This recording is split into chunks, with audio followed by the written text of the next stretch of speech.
Welcome to Tactical Timeout. This is 10th edition now, no more 9th.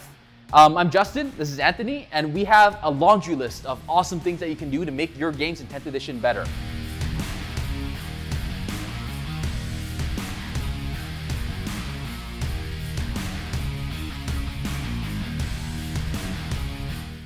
Anthony and I have played many tournaments already. Anthony has played armies other than guards, so he's very good at this. And I think he's going to be the NKG 10th edition player of the year. Now that's out of the way, let's get started and go down this list and see how you can make your games even better.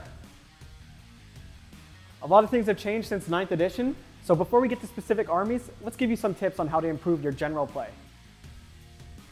10th edition has streamlined the rules quite a lot.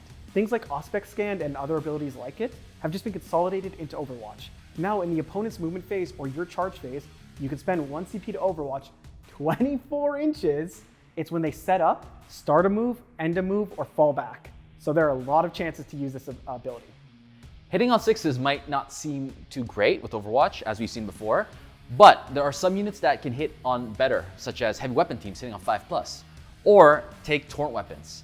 These weapons automatically hit the target when they're shot. So the best use of this weapon would be on a Knight Valiant. 3d6 conflagration cannon with strength 6 AP-2/2 damage will eradicate many heavy infantry or even light infantry. Even the basic and humble Hellhound with its strength 6 AP-2/1 damage, that can be put into a choke point and force your opponent to decide, do I really want to move my infantry over there?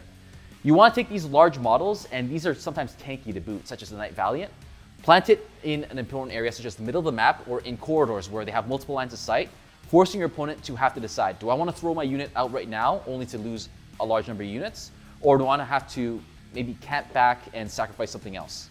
Remember, this is once per turn, so you have to make decisions on what you want to do. Things are less lethal in 10th edition than it was in 9th edition.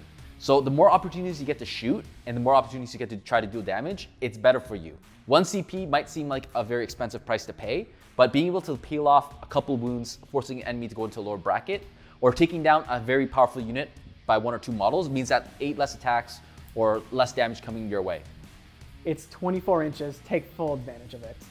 Intelligence has always been very important in Warhammer, so make sure during you or your opponent's turn to ask to look at their data cards, their stratagems, their abilities, whatever you need. Do pre-measuring and go down and check line of sight of the models themselves. You need all this information, and whether you know it or not, your opponent's doing the same thing. 40K is a social game, so be courteous, be respectful, engage with one another, and just have fun. 10th edition is way less lethal than before. You can actually survive for a couple of turns now. So let's try to go back to the old editions, take advantage of whatever we can to get all the AP we can get out. So, plunging fire. You can see the guardsmen up here. They're more than 6 inches off the ground due to the ruins, so whatever they shoot below, they just get +1 AP. This can be really effective for things like Scions. They're now an actual threat to Marines again. Or something with Torrent. You're on the high ground, you can see everywhere. Now you can just Overwatch, shoot them, auto hit, and get +1 AP to what you're doing. It's really good to counter cover or just whatever armor save opponents have. So the way that plunging fire is worded, you need to be targeting something that's on ground level. So if you have a model that's on a barrel that's maybe 1.5 inches above, or even a crater like this, you don't get plunging fire. The whole entire unit, even if 9 models are on ground level and this single model is on the crater, it does not count as being on ground level now. So you do not get plunging fire for the rest of the unit. So use these type of things to maybe have one person sit on a crater or even on a crate, and your opponent is lost of everything that's additional AP. Sure, it might feel a little cheesy to do this, and now you're not at ground level, so you're no longer affected by plunging fire. But why take the risk if they have it there? Some of you might have noticed a little problem with indirect. Players sitting in the back corner and just firing across the map, deleting your whole board. Really annoying and scary. So let's just do a simple thing to counter that. Lone Operative.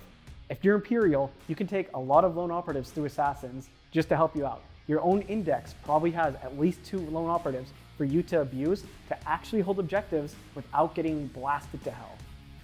Leaders are determined in the reserve step. If you really need to, make a very versatile list where you can attach leaders to multiple units in your army. If you really have issues with lots of blobs, take Intercessor for example. Attach a lieutenant to them, be able to get lethal hits for the shooting. If you have a lot of heavy, high durability targets, such as other Space Marines or even Terminators, Attach that lieutenant to a Hellblaster squad to maximize the amount of shots they get. You really want to determine what your opponent has first on their lists and then play around with it. You don't always need to attach the most cost-efficient thing if you know that cost-efficient thing won't win you the game. If your opponent does not have any real way of killing characters through indirect fire or just long-range shooting, maybe keep him as an objective holder at the back. If you really don't need to have lethal hits because you have already overwhelming them with very weak models, just keep your Intercessor squad or keep your Guardsman squad without a hero and just keep nuking them. Keep nuking whatever Terminate Gaunt squad there is or another Guardsman squad. You don't really need more lethal hits. Now, how do you get that large variety of units in your army? List building, obviously, and list building has been completely revamped. It's take essentially whatever you want, up to 3 or 6 of its battle line or dedicated transport. And just one character, that's it, that's the minimum. So, if you want to do a SKU list, go ahead. Take all Space Marine characters, take all Genestealer called bodies, take whatever you want. 10th edition is also the Wild West. You're gonna hear a lot of people say for tournaments, bring SKU lists. People are still trying to learn the game, trying to find out what's good, what's bad. So when you're starting to play, bring the most SKU list you can. Eventually, you're gonna tweak it back and forth until you find that good middle ground of how I can win via objectives versus how I can win via killing. End of the day, this game is all about objectives, so you do need to bring the kill down maybe 1 or 2 to be able to win the game through attrition and objectives. In the Leviathan mission pack, there's a secondary mission called Assassinate, and it says if you kill 1 or more characters this turn, or they have no characters left, get 4 points. Here's how you cheese that. If they kill 3 guys in 1 turn, who cares? They only get 4 points for it. It's not 4 per. If you only have 1 character left, hide him in the back and it's denying your opponent's secondaries. Or if they already killed the character and they're saving the next character nearby to not die, charge them in. They can't pass on fighting. Get your own character killed if you already got 1 killed and you don't want to offer him up next turn. Just do this kind of stuff to deny your opponent's points. Another tip that you might want to consider is, if you don't need to charge, don't do it. Don't do that. If you have a unit that is perfectly happy on objective or where on that side of the battlefield he needs to be to screen out, for example, you don't need to go and charge 8 inches into a Guardsman squad. Your opponent might be baiting you to do that because afterwards they can easily fall back and now you're in a worse position. Think about what you're going to do a turn or 2 ahead. Don't just be brash and think, I see something that I can kill right now, so I'm just going to throw that unit at them. Yes, it's fun, but don't give them a free fight phase getting you killed. And if you just sit right in front of them, they have to do movement before they shoot you. They have to go around you. Man, that was a lot of tactics about 10th. Sure, some of them might seem a little obvious, but you'd be surprised what people don't know. So just go through it, enjoy it. Let us know the tactics you've been doing in 10th edition. And like, comment, and subscribe on the video. Thank you for watching. Yep, this has been Northern Knights Gaming Justin. I'm Anthony. See you next time.